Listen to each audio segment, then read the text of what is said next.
কামাই এত টাকা রাখবা কোথায়, কাপড়ের তো পকেট নাই।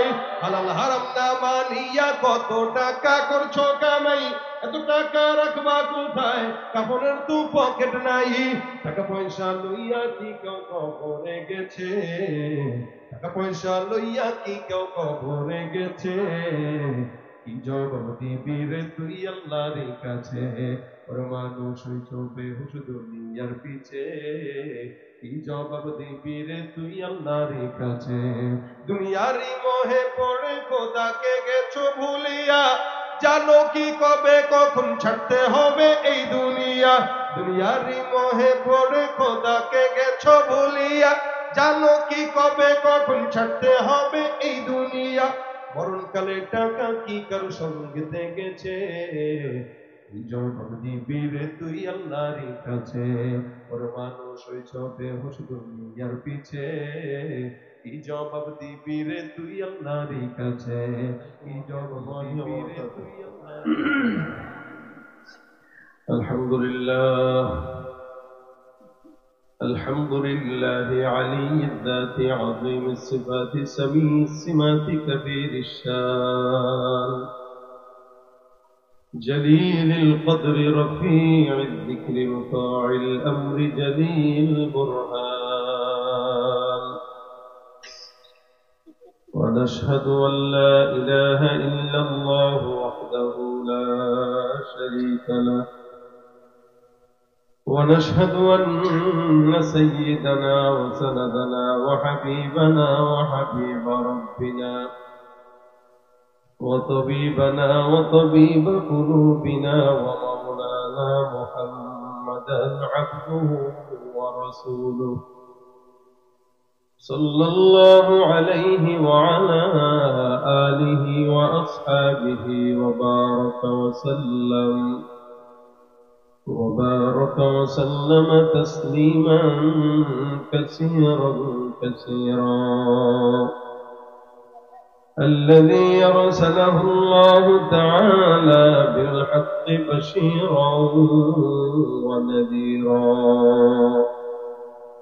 وداعيا إلى الله بإذنه وسراجا منيرا. أما بعد فأعوذ بالله من الشيطان الرجيم.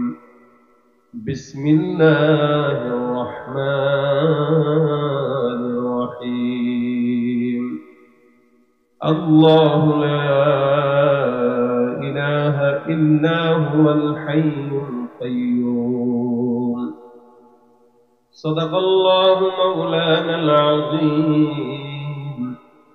وقال النبي صلى الله عليه وسلم: من قرأ آية الكرسي في كل دبر صلاة مكتوبة كل صلاة مكتوبة لم يمنعه من دخول الجنة إلا أن يموت، أو كما قال عليه الصلاة والسلام. وقال تعالى: إن الله وملائكته يصلون على النبي يا أيها الذين آمنوا صلوا عليه وسلموا تسليما. আওয়াজ দিয়ে সকলে দরুদ শরীফ পড়ি। আল্লাহুম্মা সাল্লি আলা মুহাম্মাদিন ওয়া আলা আলি মুহাম্মাদ কামা সাল্লাইতা আলা إبراهيم وعلى آل إبراهيم إنك حميد مجيد.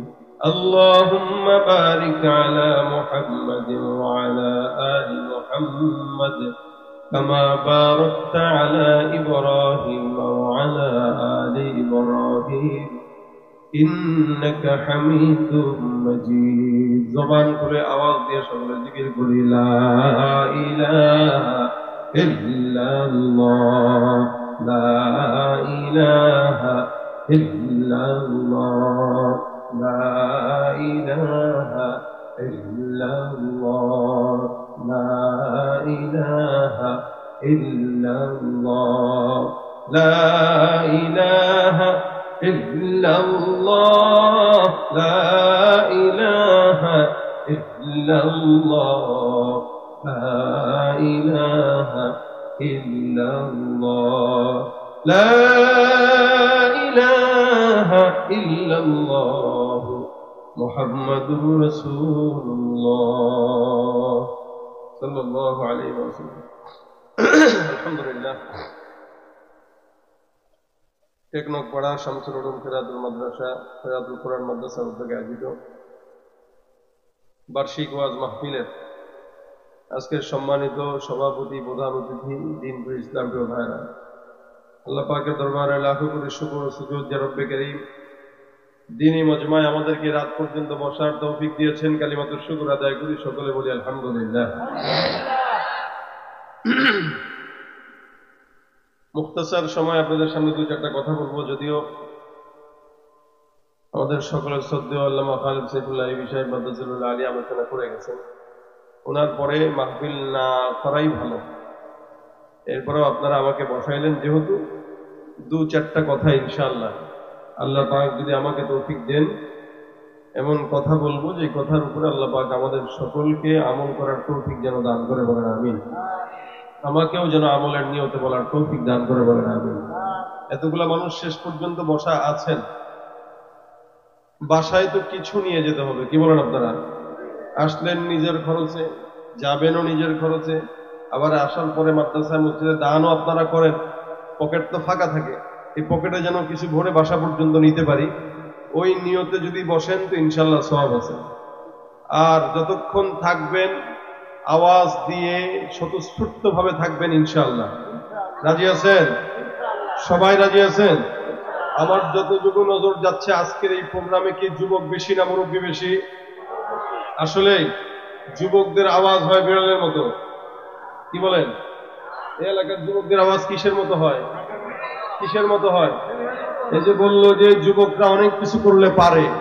আমাদের সমাজের একজন যুবক অথবা কোনো এলাকার যুবক, এরা যখন কোনো কিছুর নিয়ত করে, সমাজ পরিবর্তনের নিয়ত করে, তো যুবকদের মাধ্যমে সমাজ পরিবর্তন করা সম্ভব হয়। যুবকদের মাধ্যমেই বাংলার ফ্যাসিবাদী সরকারের বিদায় হয়েছে। যুবকরা যদি চায় নতুন বাংলাদেশকে নতুন করে গড়ার সক্ষমতা আল্লাহ পাক তাদেরকে দিবে। সুতরাং যুবকরা যে মাহফিলে থাকবে ওই মাহফিল চুপচাপ থাকবে, এটা মানা যায় না। জবান খুলে বলেন লিল্লাহে তাকবীর, নারায়ে তাকবীর, আল কোরআনের আলো। আওয়াজ শেষ পর্যন্ত থাকবে, ভয় পাবেন না তো ইনশাআল্লাহ? কোনো ভয় আছে? ওই যে ঘোষণা তো হয়েই গেছে, ভয়ের দিন, কিন্তু আমরা শেষ বলি না, আমরা মনেও করি না। কারণ আমরা অনেক জায়গায় এখন দেখতে পাই আমাদের উপরে এখনো অনেক জায়গায় চাঁদাবাজির, জুলুমের, অত্যাচারের বিচার আসতেছে। সুতরাং আমি বলতে চাই ভিন্ন কথা। আইয়ুবী সাহেব হুজুর বলে গেছেন শিক্ষা তাদের থেকে নেওয়া লাগবে, পরবর্তীতে কেউ যদি তাদের থেকে শিক্ষা না নেয় তাদের হালতে সেমন হওয়া লাগবে। হবে হবে অবশ্যই। মনে রাখবেন, বাংলাদেশের স্বাধীনতার পরে এত বছর পর্যন্ত বারবার ক্ষমতার পালাবদল আমরা দেখেছি, শান্তি দেখি নাই। যারাই এসেছে আমাদের উপরে জুলুম হয়েছে, ইসলামের উপরে জুলুম হয়েছে। তবে হ্যাঁ, যতক্ষণ পর্যন্ত এদেশে কোরআন সুন্নাহর আইন না হবে, সরকারের পালাবদল দেখবো, শান্তির চেহারা দেখবো না। শান্তি আশা করা যাবে না যতক্ষণ কোরআন সুন্নাহ না হবে। এখানে শান্তি যদি পেতে চান, কোন দলাদলি বুঝি না, কোনো কিচ্ছু বুঝি না, প্রত্যেকটা মানুষের একটা পথে আসতে হবে, সেটা ইসলামের পথ। ঠিক কিনা ধরে কর? যত যারাই আসবে তারাই তাদের জিনিস ঠিক মতো আদায় করবে, আমাদের কাছে কলার ছোকলা রেখে দিয়ে যাবে। কথা ঠিক কিনা ধরে বলেন? যাদের হাতে যায় ক্ষমতা, দেশ যেন বাপের ভিটা, রাখতে চেয়ার শুরু করে বিদেশিদের পাচাটা। যাদের হাতে যায় ক্ষমতা, দেশ যেন বাপের ভিটা, রাখতে চেয়ার শুরু করে বিদেশিদের পাচাটা। বিদেশিদের কথা মতো চালায় ওরা নিজের দেশ, বিদেশিদের কথা মতো চালায় ওরা নিজের দেশ। দেখতে দেখতে গোল্লায় গেল আমার সোনার বাংলাদেশ। রাগ করতেছেন কেউ? কথা বলেন, রাগ করতেছেন কেউ? রাগ করলেও বলেছি, রাগ করলে বলবো। হকের আওয়াজ প্রত্যেকটা মুমিনের বলা দায়িত্ব, ঠিক কিনা জোরে বলেন? দেখতে দেখতে গোল্লায় গেল, দেখতে দেখতে গোল্লায় গেল আমার সোনার, একে একে সব দেখেছি সবার দেখা হইল শেষ, একে একে শেষ করেছি সবার দেখা হইল শেষ। দেখতে দেখতে গোল্লায় গেল, দেখতে দেখতে গোল্লায় গেল আমার, দেখতে দেখতে গোল্লায় গেল। যাদের হাতে যায় ক্ষমতা কেউ দিল না, সবাই নিল। আমরা যে কলুর বলদ, সারা বছর নেয় না খবর, নির্বাচনে খুব দরদ। কেউ দিল না, সবাই নিল। আমরা যে কলুর বলদ, সারা বছর নেয় না খবর, নির্বাচনে খুব দরদ। নির্বাচনের আগে নেতা ধরে কত রকম বেশ, নির্বাচনের আগে নেতা ধরে কত রকম বেশ। দেখতে দেখতে গোল্লায় গেল, দেখতে দেখতে গোল্লায় গেল। একে একে সব দেখেছি সবার দেখা হইল শেষ, দেখতে দেখতে গোল্লায় গেল আমার সোনার বাংলাদেশ। দেখতে দেখতে গোল্লায় গেল আমার সোনার বাংলাদেশ। ঠিক কিনা? আর দেখার সুযোগ নাই, অনেক দেখেছি। এখন একটাই দেখা বাকি, সেটা ইসলাম। একটাই দেখা বাকি, সেটা কোরআন। কোরআন যেখানে আমরা থাকবো, আল্লাহ কোরআনের পাখি, কোরআনের পথে চলার তৌফিক আমাদেরকে দান করুন। আল্লাহ পাক কোরআন মোতাবেক জীবন গঠন করার তৌফিক দান করুন। ভাইরা আমার, এই কোরআনের একটি আয়াতে কারিমার অংশ শুরু থেকে আমি তেলাওয়াত করেছি, যেটা আপনারা সবাই জানেন। মুসলমান যদি কেউ হয়, এই আয়াত এটা সবার জানার কথা। আয়াতুল শুরুতেই আপনারা সেই বুঝে গেছেন যে কি, তার মানে এটা আমাদের সবার মুখস্থ আছে, যদিও অনেকের নাই, অনেকেরই নাই, অধিকাংশেরই আছে বিশ্বাস করি। কিন্তু আমাদের দেশের মুসলমানদের হালত হচ্ছে, এরা নায়ক নায়িকাদের নাম মুখস্থ জানে, কোরআনের আয়াত মুখস্থ জানে না। এরা টিভি চ্যানেলের নাম মুখস্থ জানে, সাহাবা একরামের নাম মুখস্থ জানে না। জিজ্ঞাসা করবেন, বোম মারলেও সূরা ফাতিহা শুদ্ধ করে পড়তে জানে না, সুন্দর করে আলহামদুলিল্লাহ রাব্বিল আলামিন আর রহমানুর রহিম, এগুলো বিসমিল্লাহির রহমানুর রহিম, এগুলো হচ্ছে আমাদের মানুষদের হাল। অথচ মুসলমান সবাই দাবি করে, মুসলমান প্রত্যেকে নিজেকে দাবি করে, কিন্তু কোরআন জানে না, সুন্নাত জানে না, মনে করে এটা হুজুরদের কাজ। কি বলেন? কোরআন সুন্নাত জানা, ইসলাম চর্চা করে, এটা কি শুধু আলেমদের কাজ না সবার? এটা আপনার জন্য ফরজ। রাসূল সাল্লাল্লাহু আলাইহি ওয়াসাল্লাম বলেছেন, তালাবুল ইলমি ফরিদাতুন আলা কুল্লি। আপনারা মুসলমান না মুসলমান? মুসলমান না বেঈমান? মুসলমান যদি হন, প্রত্যেকের জন্যই ফরজ। কতটুকুন বা কিসের জ্ঞান? যেই ইবাদত ফরজ, ইবাদত ফরজ, ইবাদতের ইলম অর্জন করাও ফরজ। নফল ইবাদতের ইলম অর্জন করা নফল, সুন্নাহ ইবাদতের ইলম অর্জন করা সুন্নাহ। সুতরাং ফরজ ইবাদতের ইলম অর্জন করাও কি ফরজ? নামাজ ফরজ না নফল? জোরে বলেন। তাহলে নামাজ সম্পর্কিত যত জ্ঞান আছে অর্জন করা ফরজ না নফল? কিন্তু অধিকাংশ মানুষ দেখেন নামাজ ভঙ্গের কারণ জানে না, তেলাওয়াত শুদ্ধ নাই, 32 বছর, 45 বছর, 50 বছর নামাজ পড়ে ওই সূরা ভুল কইরা কইরাই পড়তেছে। এটা যে শিখতে হবে তার মাথা ধরেও না, কিন্তু সেও মুসলমান, সেও ইমানদার দাবি করে। আল্লাহ পাক বলেন, ওয়ামিনান নাসি মান ইয়াকুলু আমান্না বিল্লাহি ওয়া বিল ইয়াউমিল আখির ওয়া মা হুম বিমুমিনিন। মানুষের মধ্যে একদল থাকবে যারা নিজেরা নিজেদেরকে মুমিন বলবে, আমি বলছি ওরা মুমিন না, ওরা মুনাফিক, ওরা বেঈমান। যারা কোরআন ওয়ালা নিজেকে মনে করে, মুমিন দাবি করে, মুসলমান দাবি করে, কোরআন শিখে না, কোরআন পড়ে না, কোরআন বুঝে না, শুনলেও শুনে না, বুঝলেও বুঝে না, এরা মুসলমান দাবি করতে পারে, হতে পারে? কে বলেছেন কথাটা? কে বলেছেন? এই কথা বুঝে আসলে আমার সঙ্গে কথা বলবেন, পারবেন? কথা বুঝে থাকলে আমার সঙ্গে কথা বলেন।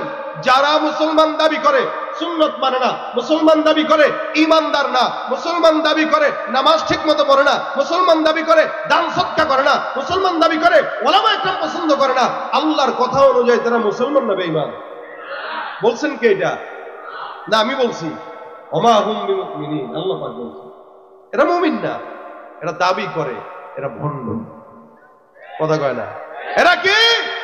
তুমি নবীর উম্মত দাবি করো, সুন্নাহ মানো না, নবীর অপমানে তোমার হৃদয় কাঁদে না।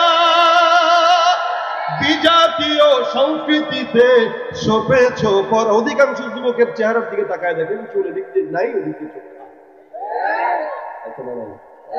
প্যান্টের দিকে তাকাবেন, ছিঁড়া, এই যে এখানে ছিঁড়া রাখে। এখন তো শীতকাল, এখন আর ছিঁড়া রাখবে না। হাঁটুতে ছিঁড়া থাকে, রানে ছিঁড়া থাকে, পিছনে ছিঁড়া থাকে, পাছায়ও ছিঁড়া থাকে।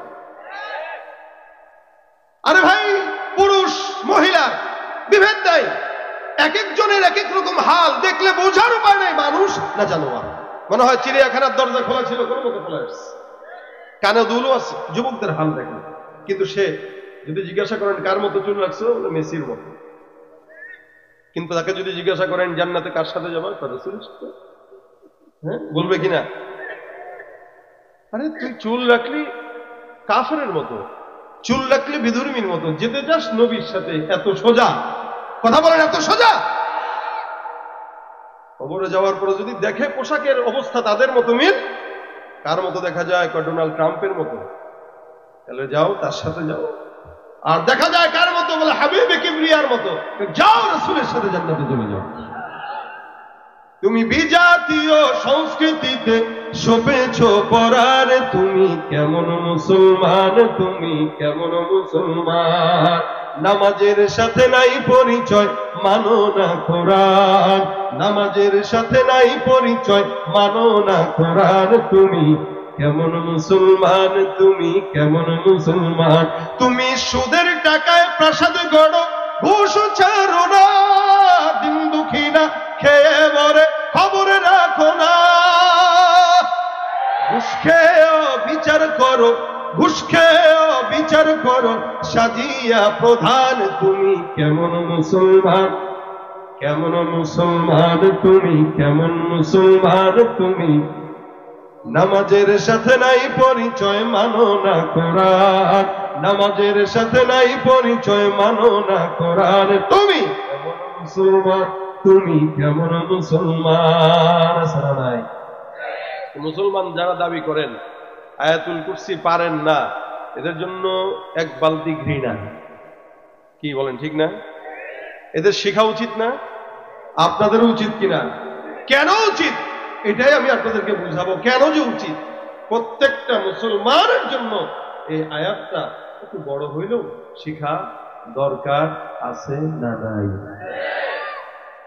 আল্লাহ পাক রব্বুল আলামিনের হাবিব বলেন, কোন ব্যক্তি যদি 5 ওয়াক্ত নামাজের পরে, কোন ব্যক্তি, কোন ইমানদার, কোন মুমিন যদি 5 ওয়াক্ত নামাজের পরে এই আয়াতুল কুরসি পড়ে, রাসূল সাল্লাল্লাহু আলাইহি ওয়াসাল্লাম বলেন, লাম ইয়ামনাহু মিন দুখুলিল জান্নাতি ইল্লা আইয়ামু, মৃত্যু ছাড়া জান্নাতে যাওয়া বাধা দেওয়ার মতো কেউ থাকবে না।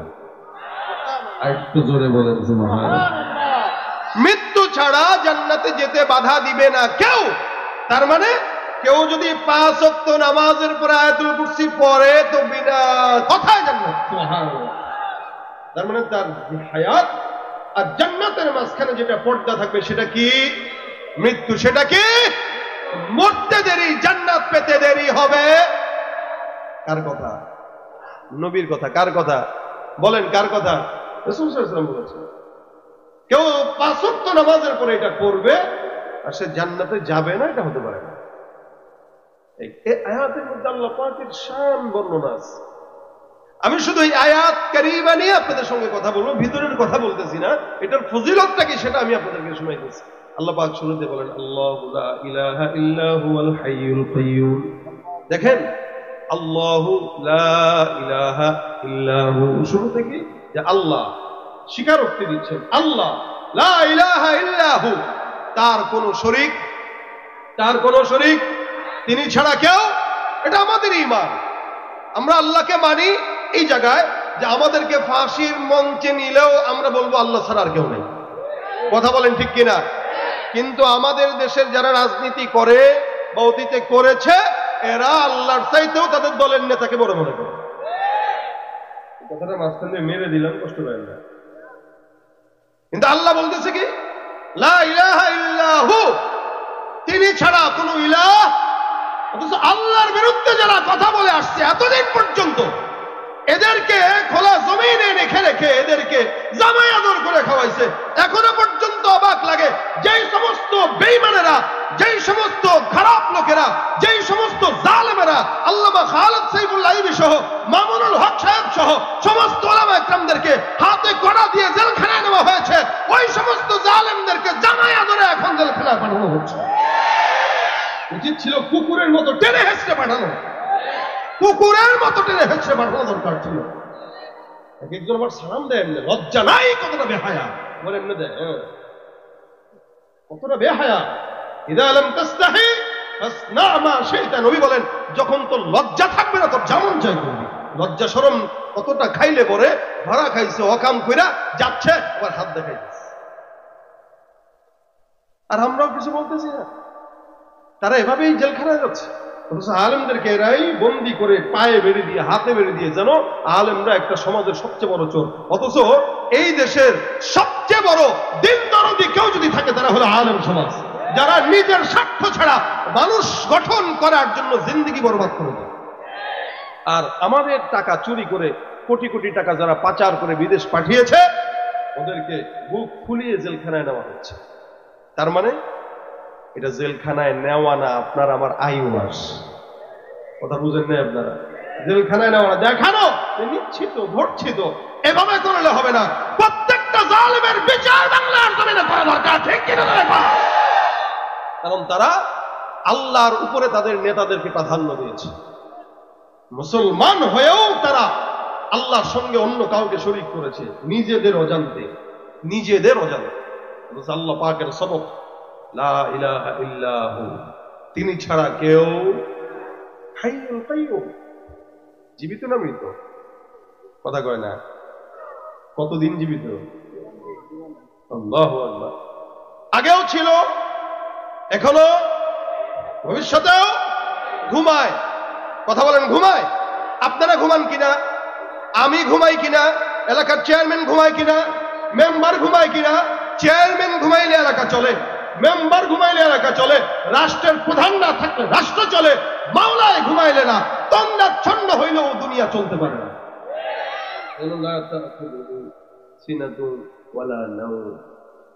ঘুম তো দূর কি বাত, ওইটা তো অনেক দূরের বিষয়। তন্দ্রা এটাও আল্লাহ পাকের নাই। আল্লাহ পাক রব্বুল আলামিন এই আয়াতটাকে কত ফজিলতপূর্ণ বলেছেন দেখেন। নবী করিম সাল্লাল্লাহু আলাইহি ওয়াসাল্লাম হাদিসের মধ্যে ঘটনা বর্ণনা করে বলেন, সাহাবা আজমাইন, সাহাবী আবু হুরায়রা রাদিয়াল্লাহু তাআলা আনহু থেকে বর্ণিত, আবু হুরায়রা রাদিয়াল্লাহু তাআলা আনহু বর্ণনা করে বলেন, একবার সাদকাতুল ফিতরের মাল আমার কাছে আল্লাহর নবী জমা রাখলেন মসজিদে নববীতে। আমার কাছে পয়গম্বর জমা রেখে বললেন, সাদকাতুল ফিতরের যে মালগুলো আছে এগুলো তোমার কাছে আমানত, এগুলো সুন্দর করে জমা রাখো। আমার কাছে সুন্দর করে সময় মতো বুঝায় দেওয়ার জন্য তোমার কাছে আমি দিলাম, এগুলো তোমার কাছে জমা রাখবা। খবরদার, খবরদার, এটার যেন আমানতের কোনো খেয়ানত না হয়। আবু হুরায়রা বর্ণনা করেন, আমি রাত্রিবেলা পাহারা দেওয়ার জন্য সজাগ থাকতাম, দিনের বেলা ঘুমাতাম। রাত্রিবেলা সজাগ থেকে আমি মাল পাহারা দিতেছি, ইবাদত করি। হঠাৎ করে আমার ঘরের মধ্যে একটা চোর ঘরে ঢুকলো। ঘরে ঢুকার পর আমি টের পেয়ে গেলাম। আমি তাকায় দেখি চোরটা সুন্দর করে সাদকাতুল ফিতরের মালের মধ্যে হাত দিয়ে দেয়। আমি তাকে দূর থেকে ধরে ডাক দেয়া বললাম, কি ব্যাপার, এই জায়গায় হাত দিলা কেন? তুমি কে? বলে, আমি একজন অভাবী লোক, সংসারে আমার সন্তান খেতে পারে না, বিবিও খায় না, আমি এই জায়গায় আসলাম, কিছু মাল যদি নেওয়া যায় তাহলে আমার বিবিকে খাওয়াইতে পারবো, সন্তানরে খাওয়াতে পারবো, যার কারণে এই জায়গায় আসলাম, দয়া করে আমাকে ছেড়ে দেন। একটা চোরকে ধরছে, যে ঢুকছে সে কি চোর, চুরি করার জন্য ঢুকলো। আবু হুরায়রা বর্ণনা করে, আমি চোরকে ধরেও বাঁধতেও বাঁধলাম না। চোর যখন বলল আমার সন্তান না খাও, আমার বিবি না খাও, আমার দিলের মধ্যে মায়া লেগে যায়। মায়ার কারণে আমি তাকে আর কিচ্ছু বলি নাই, তাকে ছেড়ে দিলাম। দেখেন সকালবেলা পয়গম্বর মসজিদে হাজির। নবী করিম সাল্লাল্লাহু আলাইহি ওয়াসাল্লাম ডাক দিয়ে বলে, হুরায়রা কি হাল? বলে আল্লাহ রাসূল ভালো। রাত্রের চোরটা কোথায়? সুবহানাল্লাহ। আবু হুরায়রা চিন্তা করলেন কি ব্যাপার, চোরের ব্যাপারে আমার তো জানা আছে, আর মালিক জানার কেউ তো জানে না, নবী কেমনে জানলেন? সুবহানাল্লাহ। আস্তে কয় আমি জানি, মাওলায় জানে, পয়গম্বর কেমনে জানলেন আমার জানা নাই। রাসূল সাল্লাল্লাহু আলাইহি ওয়াসাল্লাম ডাক দেয়া বলে, হুরায়রা গত রাত্রে যেই চোরটা ঢুকলো সেই চোর কোথায়? আবু হুরায়রা ডাক দেয়া বলে, ইয়া রাসূলুল্লাহ, গত রাতের চোর এটা আসলে চোর না, এটা হলো অভাবী। আসলে স্বভাবগত চোর হলে ধরা খেয়ে যাইতো, কিন্তু অভাবগত চোর যার কারণে ধরা খেয়ে গেছে। স্বভাবগত চোর ধরা খায় না। রাসূল সে আসছে, খাবার নাই, তার সন্তান খাবার পায় না, যার কারণে কিচ্ছু বললাম না, তাকে বিদায় দিয়ে দিলাম। নবী আমার ডাক দেয়া বলে, হুরায়রা যেই চোরটা ঘরের মধ্যে আসছে ওইটা আর আসবে না, এটা বলে গেছেন? বলে হ্যাঁ। আবুল স্যার কোনদিন আসবে না। মনে রাখো, লিখে রাখো, আজকে রাতেও সেই চোরটা আবার খেজুর চুরি করার জন্য আসবে। বলছেন কে? বলেন তো। নবী যেটা বলছেন মিথ্যা হতে পারে? ঢিল মিথ্যা হইতে পারে, তীর মিথ্যা হইতে পারে, রাসূলের কথা। আবু হুরায়রা আবার অপেক্ষমান। গত রাত্রে আমি ছেড়ে দিলাম, পয়গম্বর বলল আবার আসবে, সুতরাং আজকের রাত্রিতেও আমি অপেক্ষা করব, দেখব চোর আসে কিনা। আবু হুরায়রা রাদিয়াল্লাহু তাআলা নামাজের মধ্যে দাঁড়া অপেক্ষা করতেছেন, নামাজও পড়তেছেন, এদিক দিয়ে বারবার তাকাইতেছেন চোর কখন ঢুকে। কিছুক্ষণ পর সুন্দর করে চোর চুপি চুপি চুপি চুপি ঢুকলো। কোন চোর? গতকালকে যে আসছে সেই। আবার সুন্দর করে ঢুকে চোর ওই জায়গা থেকে খাজানা থেকে মাল নিয়ে পকেটে ঢুকানো শুরু করে দিল। আবু হুরায়রা রাদিয়াল্লাহু তাআলা প্রথমত দেখার ভান করে নাই, মনে করছে দেখি নাই, চোর যেমনে মন চায় চুরি করুক, সবকিছু নিল। এমন সময় আবু হুরায়রা যে তারপরে ধরলো, ধরে ডাক দেওয়া, কি ব্যাপার, গত রাত্রে আসলি, মায়া লেগে গেল তার কারণে ছেড়ে দিলাম, আজকে আবার আসলি কেন? হুজুর গত রাত্রে চুরি করতে গেছি, চুরি তো করতে পারি নাই, আপনি ধরছেন যার কারণে বাসায় চলে গেছে। আল্লাহর কসম, ঘরের মধ্যে জীবিকা না খাওয়া, সন্তান না খাওয়া, আমি আমার স্বভাবের কারণে চুরি করি না, আমার অভাবনা স্বভাবনা বা সাময়িক সময়টা আমার একটা হালত হয়ে গেছে, ঘরের সন্তান বাচ্চারা খাওয়া পায় না, যার কারণে আসলাম, দয়া করে আমাদের ছেড়ে দেন। আবু হুরায়রা তার সন্তানের কথা শুনলো, দিনের মধ্যে নরম চলে আসছে। সাহাবায়ে কেরাম যদিও তারা একদম আইয়ামে জাহেলিয়াতের জামানা থেকে আসছে, কিন্তু পয়গম্বরের ছায়ার বরকতে একজন স্বর্ণের মানুষ হয়ে গেছে। সাহাবা আজমাইনদের অনেকের শিক্ষা যদিও কম ছিল, কিন্তু তারা ছিল মানুষ। কিন্তু আল্লাহ পাক রব্বুল আলামিন তাদেরকে মাফ করার ঘোষণা করলেন। এক একজন সাহাবী রাসূলের সোহবতের কারণে আসহাবী কান্নুজুম হয়ে গেছেন। নবী বলেন তারকার সমান দামি গোটা উম্মত যদি এক একজন সাহাবীকে মানে, আল্লাহ পাক তাদেরকে জান্নাতের রাস্তায় পাঠায় দিবে। এক একজন সাহাবী দিলদা দরদওয়ালা, দরদমানওয়ালা দিল, সাহাবী ছেড়ে দেয়, যাও। রাসূল করিম সাল্লাল্লাহু আলাইহি ওয়াসাল্লাম ফজরের নামাজে হাজির। মসজিদে নববীর মধ্যে এসে ডাক দিয়ে বলে, হুযায়ফা, বুঝলাম না চোর কোন জায়গায়? হুরায়রা ডাক দিয়া বলে, গত রাতের চোর আসলো। হুজুর বারবার কান্নাকাটি করে আল্লাহর কসম খেয়ে বলল, মাও খানা পায় না, বিবিও খানা পায় না, সন্তানও খানা পায় না, যার কারণে চোরটাকে আমি ছেড়ে দিতে বাধ্য হয়েছি, মায়া লেগে গেছে দিলে। নবী ডাক দিয়া বলেন, আবু হুরায়রা, মায়া লাগলে লাভ নাই, ওই আটা আসলে চোর। দেখবা গত 2 দিন যেভাবে তোমাকে ধোঁকা দিয়েছে, আজকে রাতেও আবার ধোঁকা দেওয়ার জন্য আসবে।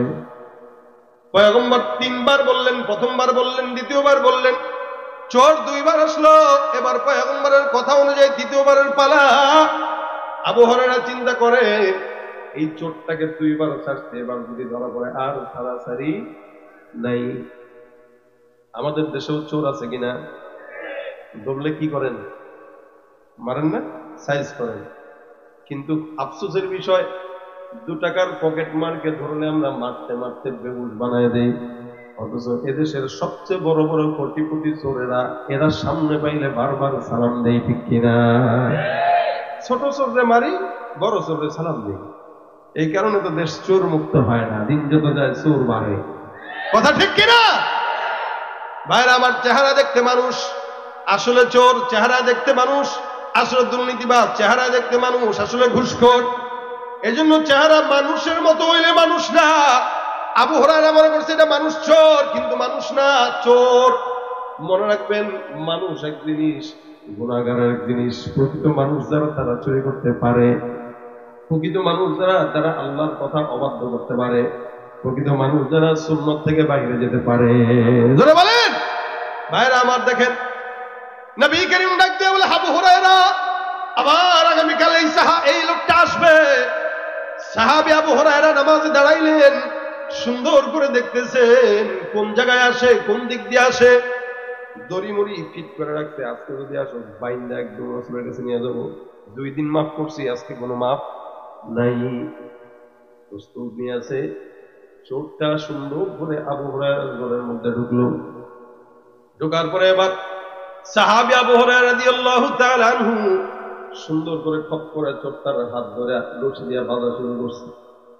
এবার ডাক দিয়া কয়, আজকে 2 বারের জায়গায় 3 বার আজকে ধরা খাইলি, খবরদার আজকে ছাড়াছাড়ি নাই। 100% পয়গম্বরের সামনে আজকে নিব। চোর জানে এটা আসলে পয়গম্বর মুহাম্মদুর রাসূলুল্লাহর কাছে যদি যাই তাহলে তো খবরই আছে। আবু হুরায়রা রাদিয়াল্লাহু তাআলা আনহু সুন্দর করে চোরকে বাঁধলেন। বাঁধার পরে ধরে রাখলেন। নামাজ পড়তেছেন, চোর হাত পা বাঁধা। মনে মনে চিন্তা করে কোন ফাঁক ফোকর খুঁজে পালানোর সুযোগ নিয়ে পাওয়া যায়। দান্দাবাজিক চিন্তা মাথার মধ্যে আসতেছে। দেখবেন চোর চুরি করার পরে যদি বাঁধেন, এমন কোন মিথ্যা কথা নাই ছোটার জন্য যেটা বলে না। কসমও খায়, মায়ের কসম, বাপের কসম, চোখের কসম, ঠোঁটের কসম, নাকের কসম, তাও ছাড়া দরকার। চোর বিভিন্ন কথা দিয়ে আবু হুরায়রা থেকে ছুটতে চায়, সুযোগ নাই। রাসূল বলছেন 3 বার তুই ধরা খাইছিস, আজকে নবীর কাছে নেওয়া হবেই। এবার আল্লাহর নবী সাল্লাল্লাহু আলাইহি ওয়াসাল্লামের সাহাবী আবু হুরায়রা, ও অপেক্ষা কর সকাল পর্যন্ত, ফজর পর্যন্ত। বেশিক্ষণ নয়, ফজরটা একটু ঘনায় আসছে। চোর চিন্তা করলো কি ব্যাপার, কিছুক্ষণ পর তো ফজর হয়ে যাবে, যদি ধরা খাই মাঠটা তো আজকে একটা মাটি করবো না। এবার কিছুক্ষণ পর ডাক দেয়া বলে, ওরা হুরায়রা একটা কথা শুনবেনি। বলে কি কথা? আমি তোকে এমন একটা জিনিস শিখাবো, যে জিনিস শিখালে তুই খুশি হবি, আর যদি তুই খুশি হস তাহলে আমারে মুক্তি করবি, ওয়াদা কর।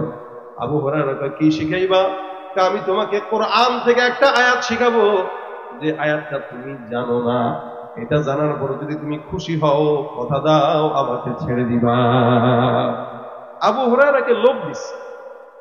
আবু হুরায়রা কোন সাহাবী, যেই সাহাবী ইলমের জন্য মসজিদে নববীর গেটে 24 ঘন্টা পড়ে থাকতেন, ক্ষুধার যন্ত্রণায় ছটফট করে কাতরাইতেন। মানুষ মনে করতো ওর মনে হয় মির্গিবে রাম ধরছে। এই সাহাবী আবু হুরায়রা, তাকে লোভ দিতেছে ইলমের লোভ। বলেন তো এই ইলমের লোভ কি সামলাইতে পারে? ইলমওয়ালা যারা, এরা ইলমের লোভ সামলাইতে পারে না। দুনিয়ার ক্ষমতাকে ছুড়ে ফেলে ইলমটাকে একটু হইলেও সেটাকে দিনের ভিতরে ঢুকানোর জন্য পাগল হয়ে যায়। সেখানে আবু হুরায়রার মতো একজন সাহাবী, সবচেয়ে বেশি হাদিস বর্ণনাকারী সাহাবী, আবু হুরায়রাকে বলতেছে, তোমাকে আমি কোরআনের একটা আয়াত শিখাবো, তুমি কি শিখবা? আবু হুরায়রা কয়, অবশ্যই শিখবো। শিখলে আমারে ছুটাইবা? অবশ্যই ছুটাবো। আবু হুরায়রার মাথায় ওইটা চলে গেছে। রাসূল বলছেন ধরে রাখতে, যা আছে খালাস, রাসূলকে বুঝিয়ে দেবো একটা, আগে ইলম শিখি। আবু হুরায়রা কয়, তুই আমার ইলম শিখাবি? বলে হ্যাঁ। মিলাইতে পারতেছে না, চোর চুরি করতে আসছে, চোর বলে ইলম শিখাবে। তার মানে চোরের কাছে ধর্মের কথা আমরা গত 16-17 বছর শুনছি। কিন্তু আবু হুরায়রা বিপদে পড়ছে, তো চোরের কাছে ধর্মের কথা শুনতেছে। চোরে আবু হুরায়রাকে ডাক দেয়া কয়, এই আবু হুরায়রা, তুমি আমারে বানছো, আমার আপত্তি নাই, কিন্তু তোমাকে যেটা শিখাবো এটা অনেক দামি আয়াত আল্লাহর কাছে, আমি জানি, কিন্তু আমি এটাও জানি এটা তুমি জানো না। আবু হুরায়রা রাদিয়াল্লাহু তাআলা ডাক দেয়া বলতেছেন, ঠিক আছে বলো। আগে শুনে নেই, পছন্দ হইলে ছেড়ে দিব। চোর ডাক দেয়া বলতেছে, এ আবু হুরায়রা, আমি যে আয়াতটা তোমাকে শিখাবো ওই আয়াতটা হচ্ছে এটা। এবার চোর তেলাওয়াত করা শুরু করলো, বিসমিল্লাহির রহমানির রহিম, আল্লাহু লা ইলাহা ইল্লা হুয়াল হাইয়ুল কাইয়্যুম লা তাখুযুহু সিনাতুন ওয়া লা নাওম লাহু মা ফিস সামাওয়াতি ওয়া মা ফিল আরদ মান যাল্লাযী ইয়াশফা'ু ইনদাহু ইল্লা বিইذনিহি ইয়া'লামু মা বাইনা আইদিহিম ওয়া মা খালফাহুম ولا يحيطون بشيء من علمه إلا بما شاء وسع كرسيه السماوات والأرض ولا يؤوده حفظهما وهو العلي العظيم সুর সুন্দর করে তেলাওয়াত করলেন। ডাক দিয়া আবু হুরায়রা, জানো কি এই আয়াতটা কোন বান্দা যদি রাত্রেবেলা শোয়ার সময় তেলাওয়াত করে ঘুমায়, আমার আল্লাহ পাক সারা রাত বান্দাকে ফেরেশতাদের মাধ্যমে হেফাজত করবে, সকল প্রকার জিন্নাত শয়তান থেকে ওই বান্দাকে সারা রাত আল্লাহ পাক হেফাজত রাখবে। এবার চোর ডাক দেয়া বলে, সকালবেলা কেউ যদি তেলাওয়াত করে সন্ধ্যা পর্যন্ত আল্লাহ পাক বান্দাকে হেফাজত করবে, শয়তান থেকে হেফাজত করবে, জিন্নাত থেকে হেফাজত করবে, খারাপ লোক থেকে হেফাজত করবে। আবু হুরায়রা কয়, আলহামদুলিল্লাহ, আমি আসলেই এই কথাটা জানতাম না। ঠিক আছে, তোমার এই জ্ঞানটা আমার পছন্দ হইল, আমি তোমার বান্দা করে দিলাম, যাও খবরদার আর আসবা না। চোর চলে যায়। সকালবেলা পয়গম্বর হাজির হয়ে আবু হুরায়রাকে ডাক দিয়ে, আবু হুরায়রা কোথায় গেল চোর? আবু হুরায়রা ডাক দিয়ে বলে, রাসূলুল্লাহ, ওই চোরটা সাধারণ কোন মানুষ নয়, অনেক শিক্ষিত চোর, যার কারণে শিক্ষিত চোর আমার কোরআনের আয়াত শিখাইছে। চিন্তা করছে, শিক্ষিত চোর। আবু হুরায়রা বলতেছে, শিক্ষিত চোর আমার কোরআনের আয়াত শিখাইছে। বলে, কিসের কোরআনের আয়াত? বলে, চোরটা আমরা বলে গেছে কোন বান্দা যদি আয়াতুল কুরসিটা রাত্রিবেলা তেলাওয়াত করে সারা রাত আল্লাহ পাক শয়তান থেকে হেফাজত রাখবে। সুবহানাল্লাহ। সারাদিন যদি তেলাওয়াত করে, সকালবেলা যদি তেলাওয়াত করে, সকালের তেলাওয়াতের মাধ্যমে সারা রাত পর্যন্ত আল্লাহ পাক তার হেফাজত করবে। নবী করিম ডাক দিয়া বলেন, এ মনে রাখবা আবু হুরায়রা, নিশ্চয়ই চোর যেটা কদ সাদাকা, সে তোমাকে সত্য বলছে, কিন্তু জানো সে কি? ফাইন্নাহু কাযুব, এটা মিথ্যাবাদী। আল্লাহ নবী সাল্লাল্লাহু আলাইহি ওয়াসাল্লাম ডাক দিয়া বলে, চোর যেটা তোমাকে বলছে সত্য বলেছে, কিন্তু চোরটা আসলে সত্যবাদী নয়। আবু হুরায়রা হুজুরিটাকে পয়গম্বর ডাক দিয়া বলেন, যাকা শাইতান, ওইটা আসলে চোর নয়, শয়তান চোরের বেশে তোমার কাছে আসছে। আবু হুরায়রা হুজুর কি বললেন? হ্যাঁ, 3 দিন তোমার কাছে শয়তান আসছিল এই আমানতের ভিতরে বরকত নষ্ট করার জন্য, কিন্তু পারে নাই। বাকি যাওয়ার সময় ভয় পাইছে যে আমার কাছে যদি পড়ে তাহলে তো খবর আছে শয়তান। নবী সাল্লাল্লাহু আলাইহি ওয়াসাল্লামের কাছেও শয়তান ছিল না, বিষয়টা এমন না, ছিল, কিন্তু হুয়া আসলামা। আল্লাহ রাসূল সাল্লাল্লাহু আলাইহি ওয়াসাল্লাম বলেন, আমার কাছেও যে শয়তান ছিল ওটা মুসলমান হয়ে গেছে, ওইটাও ভালো হয়ে গেছে। বাকি যেগুলো আছে চেলা চামুন্ডা, ওগুলো তো মাঝে মাঝে বুঝে নবীর সামনে পড়লে তার বাঁচার উপায় নাই। এই জন্য আমার সামনে থেকে বাঁচার জন্য কোনো মতে তোমার একটা দ্বীনের শিক্ষা দিয়া ফলাইছে। কিন্তু কথাটা বলছে কি? কথা কয় না, কথা বলছে কি? হাদিস শরীফ রাসূল বলেন, কেউ যদি রাত্রিবেলা তেলাওয়াত করে ঘুমায় সারা রাত শয়তান থেকে হেফাজত রাখবে। অনেক সময় বাচ্চারা কান্নাকাটি করে, এমনি হাওমাও করে কান্দেছে, মা কোলে নিয়ে কত গল্প শোনায়, কত কিছু বলে, গান শোনায়, বাচ্চা কান্না থামে না। আয়াতুল কুরসি করে ফু দেন, কান্না থেমে যাবে ইনশাআল্লাহ। রাত্রে 3টার দিকে কোন হুজুরে পাবেন ফু দেওয়ার জন্য? হুজুরের ফুট চাইতে আপনি বাবা মা হিসেবে আপনার ফুট দাম অনেক বেশি থাকবে। কি বলে, ঠিক না? এদিক দিয়া উবাই ইবনে কাব রাদিয়াল্লাহু তাআলা আনহু একটা ঘটনা বর্ণনা করেন। উনি বলেন, আমার একটা বাগান ছিল, বাগানের মধ্যে অনেক খেজুর, অনেক ফসল। খেজুরের বাগানে আমি একবার গেলাম, যে দেখলাম একটা কিশোর যুবক দেখা যায়, কিন্তু যুবকের চেহারা কেমন যেন মানুষও না, জিনও না, ভয়ঙ্কর। আমি তাকে, ওই যে আইবি সাহেব বলছেন না, জিন্নাতরা অনেক কি ধরতে পারে, সূরাত ধরতে পারে। এই যুবককে আমি দেখে কই, কিরে মানুষের মতো লাগে, আবার কেমন কেমন লাগে। আমি সাথে তারা ধৈর্য বললাম, এই তুমি কে? তুমি কি মানুষ না জিন? আমরা অনেক সময় বাইরে অনেক মানুষ দেখলে আতঙ্কে উইটুরে কেমন দেখা যায়, মানুষ নাকি আসলে অন্য কোনো কিছু। কাব ইবনে উবাই ইবনে কাব রাদিয়াল্লাহু তাআলা বলে, আমি তাকে দেখে বলতে চাই, তুমি মানুষ না জিন? তো সে আমাকে বলল যে আমি জিন্নাত। কি বললো? জিন। আমি জিন। আচ্ছা, তোমার হাতটা দেখাও তো আমারে। উবাই ইবনে কাব বলেন, আমি ওখানে হাত দেখতে চাইলাম, জিনটা হাত বাড়ায় দেয়, আমি তাকায় দেখলাম জিন্নাতের হাতের মধ্যে কুকুরের মতো হাত, কুকুরের মতো পশম, হাতগুলা কেমন পশমওয়ালা, চেহারা কেমন কুৎসিত। আমি বললাম, তুমি এখানে কেন আসলা? জিন্নাত ডাক দেয়া কয়, আপনার এখান থেকে কিছু রিজিক নেওয়ার জন্য আমি আসছি। আমি তাকে বললাম, এই যুবক জিন্নাত, তুমি বলো তোমার পরিচয় তো জিন্নাত, এই জায়গায় তুমি আসলা, এই যে তোমাদের মতো শয়তানদের কাছ থেকে আল্লাহর কাছে কেমনে পারা যাব? ওই জিন্নাত উবাই ইবনে কাবকে ডাক দিয়া বলতেছেন, সাহাবী আপনি বিশ্বাস করবেন না, সমস্ত জিনদের মধ্য থেকে সবচাইতে শক্তিশালী আল্লাহ আমাকে বানাইছে। আমাদের থেকে আপনারা যদি মুক্ত পেতে চান, হেফাজত থাকতে চান, আয়াতুল কুরসি পড়বেন। কোন বান্দা যদি আয়াতুল কুরসি পড়ে, আল্লাহ পাক আমাদের মতো শয়তান জিন্নাতদের থেকে তাদেরকে হেফাজত করবে। সুবহানাল্লাহ। এই জন্য নবী ডাক দিয়া বলেন, মান করা আয়াতুল কুরসি ফি দুবুরি কুল্লি সালাতিন মাকতুবা, 5 ওয়াক্ত নামাজের পরে কোন বান্দা যখন আয়াতুল কুরসি পড়বে, আমার আল্লাহ ওই বান্দাকে জান্নাত দান করবে। শুধু তাই না, শোয়ার আগে যদি পড়েন, শয়তান থেকে বাঁচাবেন, জিন্নাত থেকে বাঁচাবেন, ঝামেলা থেকে মুক্ত রাখবেন। এই জন্য মুসলমান প্রত্যেকটা ইমানদারের উচিত 5টা ওয়াক্ত নামাজের পরে যদি একবার করে পড়েন, কয় মিনিট লাগবে? বেশি সময় লাগে? ধরলাম 1 মিনিট লাগবে, ধরলাম 2 মিনিট লাগবে, কিন্তু 5 ওয়াক্ত নামাজের পরে পড়ার কারণে আপনি জান্নাতের সনদ পেয়ে যাচ্ছেন। এর চাইতে বড় কিছু পাওয়ার আছে? বলেন। একটা ছোট্ট একটা আমল। কিন্তু এমনি যদি বলি যে জান্নাতে যেতে পারবেন, বলবেন না পারবো না। কিন্তু আয়াতুল কুরসি যদি 5 ওয়াক্ত নামাজের পরে তেলাওয়াত করেন, আশা করা যায় নবীর কথা সত্য হইলে জান্নাতে যাবেন ইনশাআল্লাহ। কি বলেন? দরকার আছে না নাই? জান্নাত পাওয়া দরকার আছে না নাই? চোরের হাত থেকে সম্পদ বাঁচাইতে চান? ডাকাতের হাত থেকে সম্পদ বাঁচাতে চান? আয়াতুল কুরসি পরে সম্পদে ফু দিয়ে রেখে দেন। ঘরে কোনো জায়গায় টাকা রাখলে আয়াতুল কুরসি পরে ফু দিয়ে রেখে দেন, শয়তান থেকে হেফাজত থাকবে, চোর থেকে হেফাজত থাকবে।